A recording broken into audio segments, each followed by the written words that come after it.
बात बादलों के खेल की कर लेते हैं, जिसने कम से कम मुंबई वालों के लिए मुश्किलों से भर दिया है। हाल ये है कि बादल रह रहकर मुंबई को डरा रहे हैं। आज मौसम विभाग ने मुंबई में रेड अलर्ट जारी कर दिया है, जिसका मतलब सीधा है कि आज शहर को बादलों से सावधान रहना है। मुंबई के अलावा ठाणे में भी भारी बारिश की चेतावनी मौसम विभाग ने जारी कर दी है। बारिश का महा अलर्ट महाराष्ट्र के और भी कई जिलों में है। रायगढ़, रत्नागिरी और सिंधुदुर्ग के लिए भी मौसम विभाग ने रेड अलर्ट जारी कर दिया है। पुणे और सतारा में भी आज भारी बारिश की चेतावनी जारी की गई है। तो वहीं देखिए, मुंबई में समंदर के किनारों पर भी जाने के लिए प्रशासन ने लोगों को सतर्कता बरतने की अपील की है। आपके सामने मुंबई और महाराष्ट्र से जुड़ी 5 तस्वीरें टेलीविजन स्क्रीन पर हैं। ये तस्वीरें बता रही हैं कि बारिश के मौसम में कैसे महाराष्ट्र में आम लोगों की मुसीबत की वजह ये बारिश बनी हुई है। और यही नहीं, महाराष्ट्र की तरह गुजरात में भी हाल बेहाल नजर आ रहा है। तो तमाम तस्वीरें आपके टेलीविजन स्क्रीन पर। देखिए, मानसून ने महाराष्ट्र और गुजरात में सबसे ज्यादा मुश्किलें बढ़ाई है। मुंबई में लगातार बारिश का दौर जारी है, जिसकी वजह से यहां पर हालात खराब हो गए हैं। बारिश की वजह से पानी से लबालब सड़कें नजर आ रही हैं। मौसम विभाग ये भी कह रहा है कि आगे आने वाले समय में भारी बारिश हो सकती है और ऐसे में बेहद सावधान रहने की जरूरत है। पूरी खबर आपको दिखाते हैं इस रिपोर्ट में।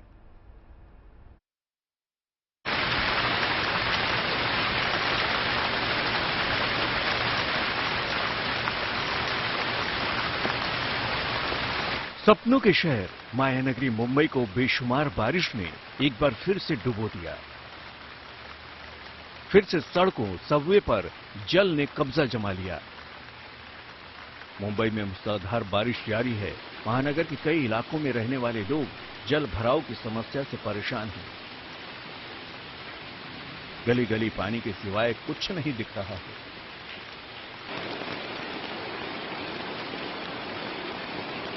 मुंबई की आफत भरी बारिश की इन अलग अलग तस्वीरों पर नजर डालिए। चंद घंटे की बारिश में ही देश की सबसे बड़ी म्यूनिसिपल एजेंसी बीएमसी ने इस शहर का कितना ख्याल रखा है। पूरे शहर का सिस्टम पानी पानी हो गया है।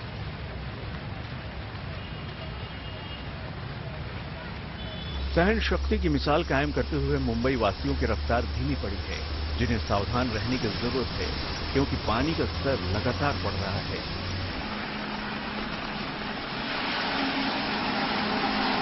लोनावाला में हुई बारिश का असर देखिए। लगातार हो रही बारिश की वजह से वाहन चलाने वालों को दिक्कत हो रही है।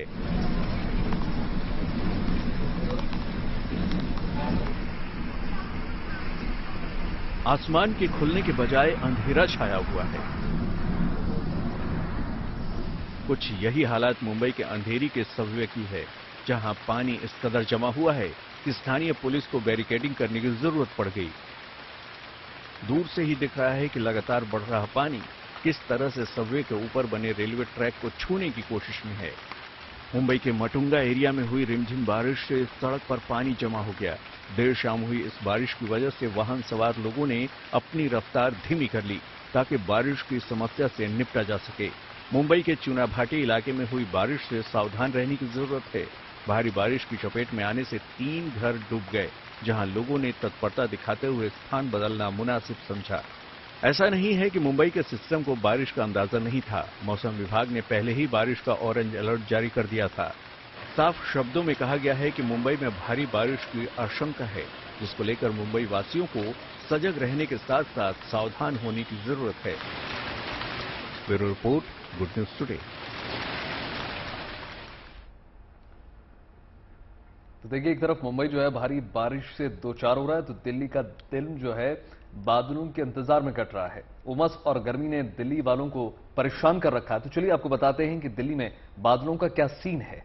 मौसम विभाग की माने तो उमस और गर्मी से परेशान दिल्ली को जल्द राहत मिल सकती है। कहा यह जा रहा है कि आज रात या फिर कल से दिल्ली में बादलों की आवाजाही तेज हो जाएगी। मैं तो रोज टेम्परेचर चेक करती हूँ कि कितना टेम्परेचर हो गया है, कब बारिश होगी। चलिए, अच्छी खबर है कि आज शाम से मौसम शायद बदल जाए। 13 जुलाई तक दिल्ली में उमस और गर्मी से पूरी तरह से राहत मिल जाएगी, ऐसी भविष्यवाणी है। तो वहीं 12 से 13 जुलाई तक दिल्ली में भारी बारिश के आसार जताए जा रहे हैं। बिल्कुल, देखिए फिलहाल तो ताजा अपडेट यही है कि 9 जुलाई से दिल्ली का मौसम जो है फिर से करवट बदल सकता है, सुहाना हो सकता है। हालांकि ये भी सच है, देखिए कि मानसून ने कम से कम दिल्ली में हर बार लोगों को चकमा तो दिया है। अब तक तमाम भविष्यवाणियां बादलों की मनमानी के आगे ना फीकी पड़ी है। अब देखना ये होगा कि मौसम का मिजाज क्या वाकई कल से बदलता है या फिर दिल्ली वालों को हमको आपको थोड़ा और इंतजार करना पड़ सकता है। यहाँ देखिए, एक तरफ दिल्ली बादल और बारिश के लिए तरस रही है, तो देश के कई हिस्सों में बारिश ने जिंदगी को पटरी से उतार दिया है। आपको हम 6 तस्वीरें दिखाने जा रहे हैं। ये 6 तस्वीरें देखिए, और इन तस्वीरों में उत्तर से लेकर दक्षिण तक बारिश की मार के बाद जामनगर में सैलाब आ गया है और कालावड़ इलाके के पास एक स्कूल बस पानी में बह गई। और अच्छी बात यही रही कि जानमाल का नुकसान नहीं हुआ। वहीं गुजरात के राजकोट जिले में भी बारिश और बाढ़ ने जनजीवन अस्त-व्यस्त कर रखा है। जामकंडोरना तहसील में लगातार हो रही बारिश के चलते फूफल नदी पर जो पुल था वो गिर पड़ा, जबकि द्वारका की कल्याणपुर में अगर हम बात करें तो लगातार बारिश के चलते सड़कों पर पानी ऐसे बह रहा है जैसे कोई नदी हो। गुजरात के कच्छ का हाल बेहाल है। यहां गुंडियाली गांव में नदी में बाइक सवार फंस गया, लेकिन वक्त रहते उसे बचा लिया गया। अगली तस्वीर देखिए, उत्तराकाशी की है, जहां देखिए बारिश के बाद दरकते पहाड़ों को साफ देखा जा सकता है। उत्तराखंड के बागेश्वर की अगर हम बात करें तो यहां देखिए बरसाती नाले उफान पर हैं। इन 6 तस्वीरों के जरिए आप बादलों की मनमानी देख सकते हैं और समझ सकते हैं कि मानसून जो है अलग अलग जगह कैसे काम कर रहा है। और आइए अब आपको बाढ़ के बीच मिशन जिंदगी की तस्वीरें दिखाते हैं। हिमाचल के कुल्लू में उफनती नदी में कार गिर जाने से हड़कंप मच गया, लेकिन आईटीबीपी के जवानों ने मोर्चा संभाला, रेस्क्यू करके एक व्यक्ति को बचा लिया। आप भी देखिए जिंदगी की जिंदा दिली की ये तस्वीरें।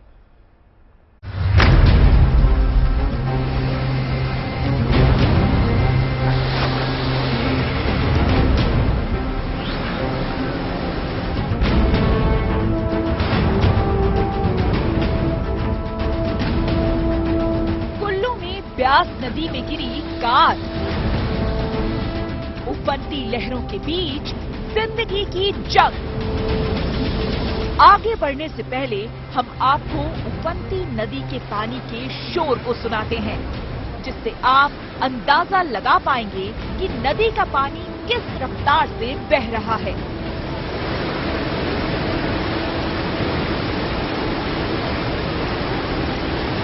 अब आप समझ गए होंगे कि उफनती नदी की गिरफ्त में आने के बाद क्या हो सकता है।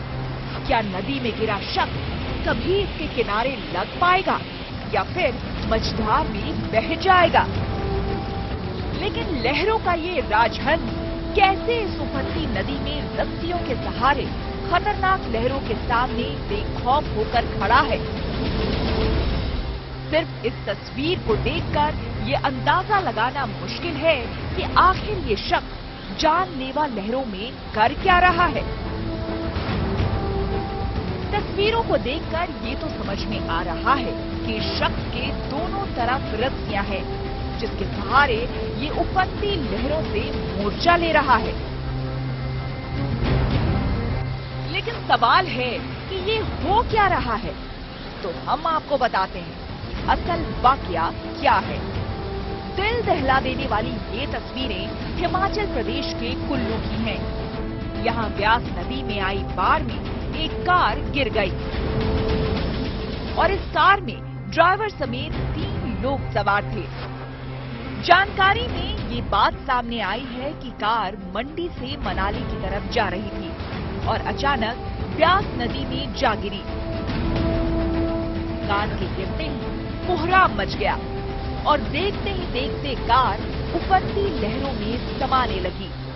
लेकिन आईटीबीपी के जवानों ने तुरंत ही मोर्चा संभाल लिया और लहरों का ये राजहंस उफनती नदी में उतरकर रेस्क्यू को अंजाम देने में जुट गया। हालांकि काफी मशक्कत के बाद एक शख्स को तो बचा लिया गया। आईटीबीपी को इस शख्स को बचाने में काफी मशक्कत करनी पड़ी, क्योंकि नीचे नदी में पानी का वेग काफी तेज था। लेकिन 2 लोगों का कोई अता पता नहीं है।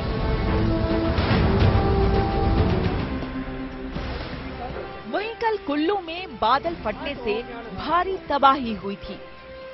मलाना नाला और पार्वती वैली में बादल फटने से कैंपिंग साइट बर्बादी की भेंट चढ़ गए थे। कैंपिंग साइट के अलावा कैफे, होम स्टे और गेस्ट हाउस को भी काफी नुकसान पहुंचा था, जबकि बादल के इस स्कोप के 4 लोग शिकार हो गए थे। चोस गांव में एनडीआरएफ और एसडीआरएफ की टीम उन्हें लापता की तलाश कर रही है, लेकिन बादल और बाढ़ का मलबा इतना ज्यादा है कि खोज पाना बेहद मुश्किल हो रहा है। बताया जा रहा है कि बादल फटने के बाद पार्वती नदी में बाढ़ आने से ये हादसा हुआ। स्थानीय लोगों के मुताबिक बाढ़ की चपेट में आने से 4 पुल भी बह गए।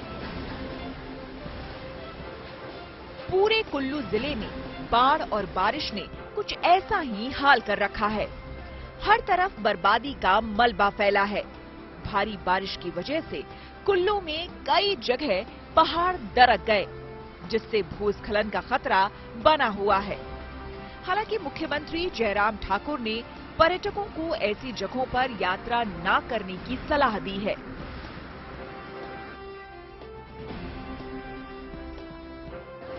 कुल्लू ही नहीं बल्कि उत्तराखंड के टिहरी में भी रेस्क्यू किया गया, लेकिन टिहरी का रेस्क्यू कुल्लू से काफी अलग था।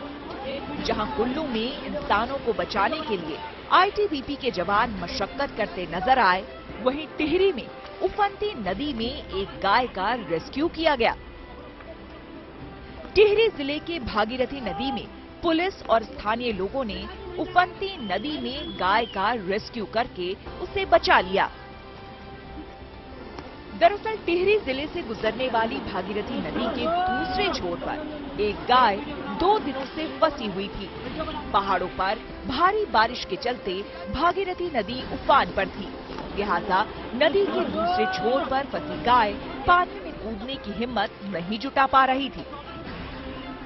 स्थानीय लोगों ने इसकी सूचना पुलिस को दी, जिसके बाद स्थानीय लोगों की मदद से पुलिस रेस्क्यू में जुट गई और गाय को बाढ़ से सुरक्षित बाहर निकाल लिया गया। देखिए, एक बड़ी खबर आ रही है कि जापान के पूर्व प्रधानमंत्री शिंजो आबे पर जो हमला हुआ था अभी कुछ देर पहले और हमला करने वाले शख्स को पकड़ लिया गया है। जानकारी के मुताबिक कुल 2 गोलियां चली थी। हमला करने के आरोप में जिस शख्स को गिरफ्तार किया गया है वो 41 साल का है। शिंजो आबे पर आज तड़के हमला हुआ, उनको गोली मारी गई बाकायदा और गोली शिंजो आबे के सीने के पास लगी, जिसके बाद उनको तुरंत हॉस्पिटल में भर्ती कराया गया। लेकिन फिलहाल आबे की हालत जो है गंभीर बनी हुई है, क्योंकि उनका काफी खून निकल गया था। जानकारी के मुताबिक गोली लगने के बाद शिंजो आबे को दिल का दौरा भी पड़ गया। शिंजो आबे पर यह हमला जो है नारा शहर में हुआ।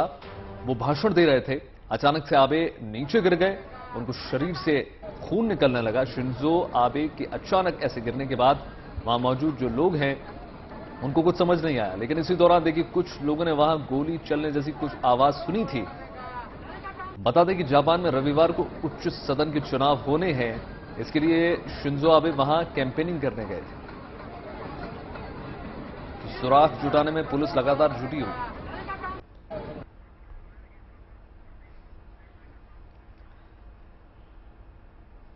इस बड़ी खबर पर नजर आएगी हमारी। फिलहाल आगे बढ़ते हैं। कूटनीति के मोर्चे पर भारत ने चीन और पाकिस्तान को करारा जवाब दे दिया है। चीन और पाकिस्तान के विरोध के बाद भारत ने अगले साल होने वाले G20 शिखर सम्मेलन के लिए जम्मू कश्मीर और लद्दाख को चुना है। इस फैसले से चीन और पाकिस्तान को हिंदुस्तान का करारा जवाब भी मिलने जा रहा है।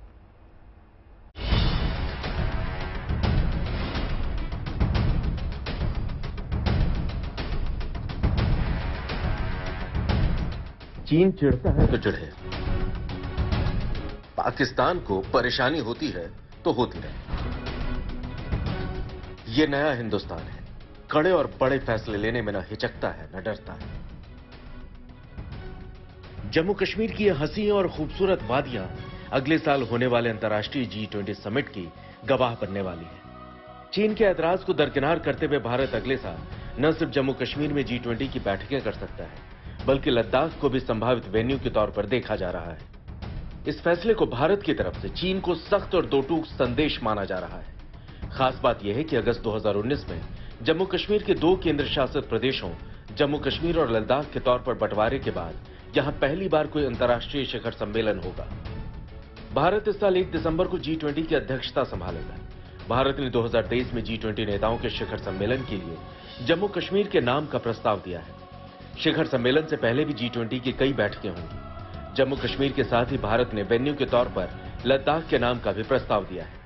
सूत्रों की माने तो लद्दाख प्रशासन ने G20 मीटिंग को लेकर तैयारियां शुरू भी कर दी है। लद्दाख के एक सीनियर IAS अफसर और एक IPS ऑफिसर को विदेश मंत्रालय के साथ समन्वय के लिए नोडल ऑफिसर नियुक्त किया गया है। इसी तरह 23 जून को जम्मू कश्मीर प्रशासन ने भी प्रस्तावित G20 बैठक की तैयारियों और कोऑर्डिनेशन को लेकर एक 5 सदस्यों वाली कमेटी का गठन किया है। यानी चीन और उसके चाटुकार पाकिस्तान के ऐतराज और विरोध को भारत ने न सिर्फ नजरअंदाज किया है, बल्कि तैयारियों के जरिए करारा जवाब दिया है। आपको बता दें कि G20 दुनिया की 20 बड़ी अर्थव्यवस्था वाले देशों का एक समूह है। इन 20 देशों की वैश्विक GDP में हिस्सेदारी 80% है। जाहिर है इतना बड़ा आयोजन भारत में हो और वो भी जम्मू कश्मीर और लद्दाख में, तो चीन का चिढ़ना और पाकिस्तान को मिर्ची लगना तो लाजमी है। दिल्ली से गीता मोहन के साथ bureau report, good news today. और अब बात हवाई सफर की कर लेते हैं। जल्दी हवाई यात्रियों को नई एयरलाइन की सौगात मिलने जा रही है। राकेश झुनझुनवाला की आकाशा एयरलाइन को DGCA से AOC मिल चुका है। आकाशा की उड़ान भरने से यात्रियों की जेब को कैसे फायदा पहुंचने जा रहा है, इस रिपोर्ट में देखिए।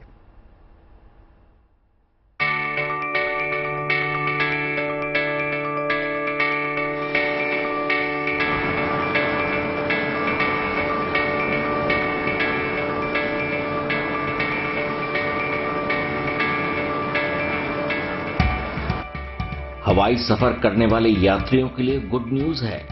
जल्द ही यात्रियों को एयरपोर्ट्स पर एक नई एयरलाइंस दिखाई देगी।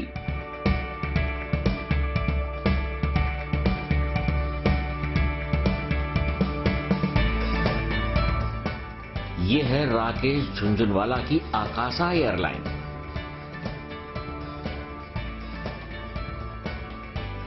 इस नई एयरलाइन को गुरुवार को हवाई उड़ान का लाइसेंस मिल गया है। आकाशा एयर को DGCA से AOC यानी हवाई परिचालक प्रमाण पत्र मिल गया है।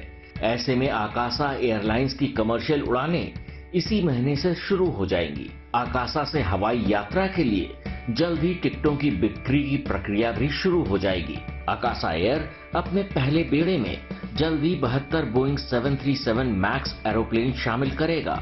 कंपनी को 21 जून को पहले बोइंग 737 मैक्स विमान की डिलीवरी मिल चुकी है। बोइंग के इन 72 विमानों में से 18 विमान 2023 तक डिलीवर होने हैं। बाकी 54 विमान अगले 4 सालों में आएंगे। शुरुआती दौर में आकाशा एयर की उड़ानें मेट्रो शहरों से टियर 2 एवं टियर 3 शहरों के लिए होंगी। आकाशा के आकाश में उड़ान भरने के साथ ही एयरलाइन कंपनियों के बीच जबरदस्त कंपटीशन शुरू होने वाला है। पैसेंजर्स को लुभाने के लिए एयरलाइन कंपनियां डिस्काउंट के साथ ही लुभावने ऑफर पेश कर सकती हैं। इसका सीधा फायदा यात्रियों को मिलने की उम्मीद है। इतना ही नहीं, इस सेक्टर में उतरने वाली सभी एयरलाइंस को बाजार में रहने के लिए प्राइस के साथ साथ बेहतर सुविधाएं देने पर भी जोर देना होगा। भारत में एयरलाइन सेक्टर अभी तक एक उभरता हुआ बाजार है। इसी बाजार क्षमता को टैप करने के लिए कई कंपनियां इसमें पैसा लगाने को तैयार हैं। एयर इंडिया को टाटा ग्रुप द्वारा फिर से संचालित करना, जेट एयरवेज को इस सेक्टर में दूसरी पारी खेलने की तैयारी करना और अब आकाशा के डेब्यू से एविएशन सेक्टर में एक नया उत्साह देखा जा रहा है। Bureau report, good news today. चलिए, हवाई सफर की बात तो हो गई, अब बात करते हैं सड़क के सफर की। अगर आप नोएडा में रहते हैं और यातायात नियमों का पालन नहीं करते हैं तो ये खबर आपको सावधान करने वाली है, क्योंकि अब ट्रैफिक नियमों का पालन नहीं करने वालों को सबक सिखाने के लिए तकनीक का इस्तेमाल किया जाएगा। शहर के 84 चौराहों पर 1065 कैमरे लगा दिए गए हैं जो 24 घंटे आपकी निगरानी कर रहे हैं। अगर आप नियम तोड़ेंगे तो चालान काटा जाएगा।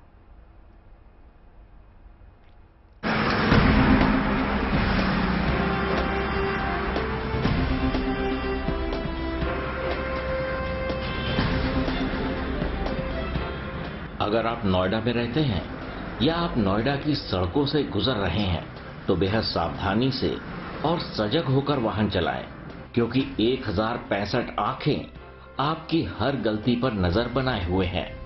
इंटीग्रेटेड ट्रैफिक मैनेजमेंट सिस्टम से लैस नोएडा की इन सड़कों पर यातायात नियम का पालन नहीं करने वालों के ताबड़तोड़ चालान कट रहे हैं। बीते 15 दिनों की बात करें तो 40,000 वाहनों के चालान कट चुके हैं, जिनमें बिना हेलमेट सवार वालों की संख्या काफी है। नोएडा अथॉरिटी ने शहर के 84 चौराहों पर 1065 हाई डेफिनेशन कैमरे लगाए हैं। इनमें से 76 जगहों के कैमरों को एक्टिवेट भी कर दिया गया है। इन कैमरों के संचालन के लिए इंटीग्रेटेड कमांड कंट्रोल रूम तैयार किया गया है। ये कंट्रोल रूम निगरानी के दौरान अनाउंसमेंट के साथ साथ स्थानीय पुलिस को जानकारी देगा। ये कैमरे हाई स्पीड गाड़ियों की नंबर प्लेट पढ़ने की क्षमता रखते हैं। इतना ही नहीं, नियमों का पालन न करने वाले लोगों का चालान भी इन कैमरों के जरिए ही कटेगा।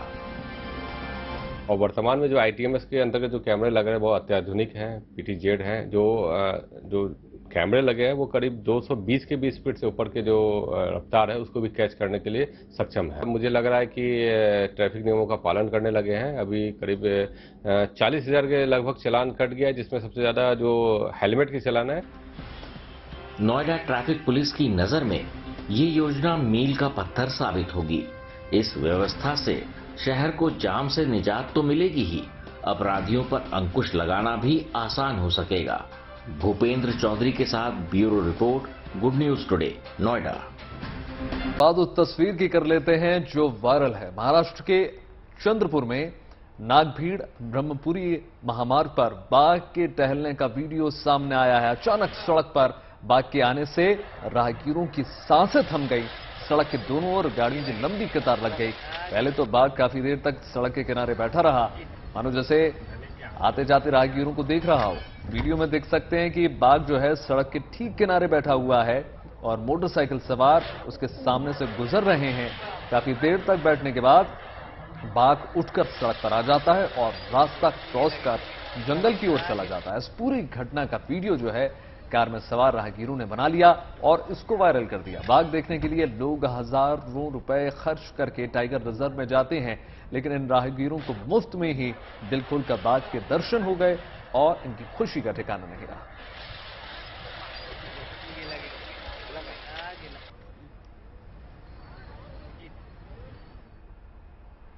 और आइए अब आपको दिखाते हैं पानी में योग का नजारा। मिलवाते हैं एक ऐसे योगी से जो पानी में योग करते हैं। इनके नाम कई रिकॉर्ड दर्ज हैं और ये लोगों को पानी में योग करना सिखाते भी हैं। देखिए।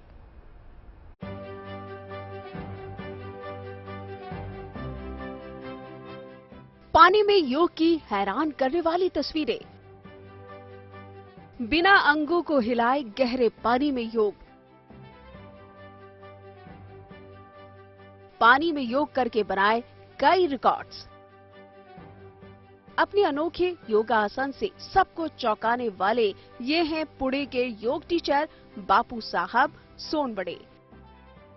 जल में योग करके बापू साहब सोनबड़े ने अपना नाम इंडिया बुक ऑफ रिकॉर्ड्स और OMG रिकॉर्ड में दर्ज कराया है। सोनबड़े की खास बात यह है कि वो लंबे समय तक अपने अंगों को हिलाए बिना गहरे पानी में योग करने की क्षमता रखते हैं।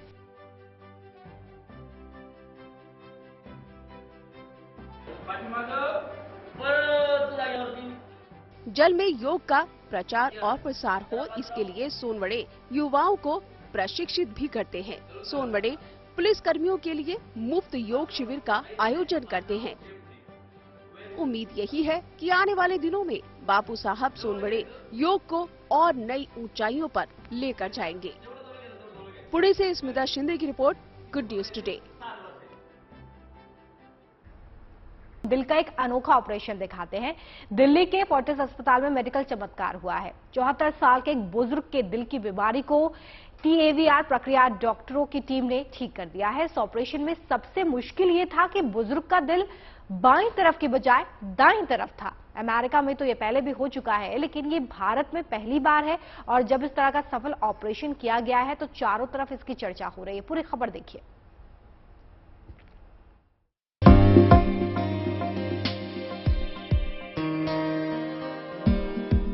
मेडिकल साइंस की दुनिया में पिछले कुछ समय से तेजी के साथ बदलाव आया है और इसी बदलाव की वजह से गंभीर से गंभीर बीमारी से पीड़ित मरीजों को राहत देना संभव हुआ है। ऐसे ही नए बदलाव से 74 साल के इंद्रपाल सिंह को दिल की सौगात मिली है। इंद्रपाल सिंह की बीमारी और उनका इलाज आसान बिल्कुल नहीं था। इसकी बड़ी वजह उनका दिल ही था, जो बाएं के बदले शरीर में दाहिनी तरफ था।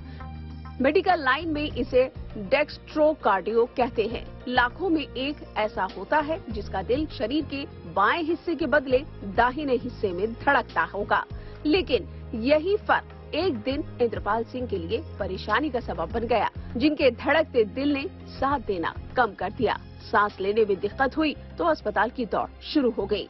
मैं तो जी बहुत थैंकफुल हूँ, मेरी फैमिली बहुत थैंकफुल है। मेरे 2 बच्चे हैं, ट्विंस हैं, लड़का और लड़की।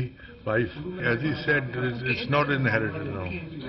It's not inherited. First thing I told him about the twins. I said, पता करो हार्ट कहाँ है इनका। इंद्रपाल सिंह का मेडिकल चेकअप हुआ तो पाया गया कि उन्हें इवोटिक स्टेनोसिस नाम की एक बीमारी है। इस बीमारी में इवोटिक वॉल में कैल्शियम जमा हो जाता है।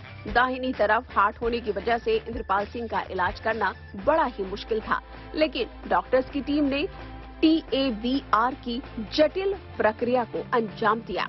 आज के केस के अंदर हमारा जो स्पेशल फीचर था वो ये है कि जो हमारे फ्रेंड हैं यहाँ पे हैं मौजूद हैं, उनका हार्ट लेफ्ट साइड पे नॉर्मल व्यक्ति में होता है, उनका हार्ट राइट साइड के अंदर सिचुएटेड था। इसको हम डेक्स्ट्रोकार्डिया कहते हैं और ऐसे जो केसेस हैं दुनिया के अंदर बहुत रेयर होते हैं। और डेक्स्ट्रोकार्डिया में एओर्टिक वाल्व का नैरोइंग होना तो और भी अननोन सी सिचुएशन है, जिसके अंदर कि ये नॉन सर्जिकल टैवी का प्रोसीजर किया गया है, सक्सेसफुली किया गया है और मरीज अब अपने आप को काफी स्वस्थ महसूस कर रहे हैं। मेडिकल के इतिहास में इससे पहले अमेरिका में 3 लोगों का इलाज संभव हो पाया है, लेकिन भारत के लिए ये पहला मामला है जहां डॉक्टर्स को ऑपरेशन में कामयाबी मिली है। दिल की बीमारी से जूझ रहे इंद्रपाल को एक नई जिंदगी मिली है। दिल्ली से अमरदीप कुमार के साथ bureau report, good news today. और इसी के साथ बात अब ब्रिटेन की कर लेते हैं। ब्रिटेन में सियासी उथल पुथल के बीच बोरिस जॉनसन कैबिनेट के पूर्व सदस्य और भारतीय मूल के नेता ऋषि सुनक की पत्नी की कुछ तस्वीरें मीडिया में वायरल हो गई हैं। आपको बता दें कि क्या है उन वायरल तस्वीरों से जुड़ी खबर, देखिए।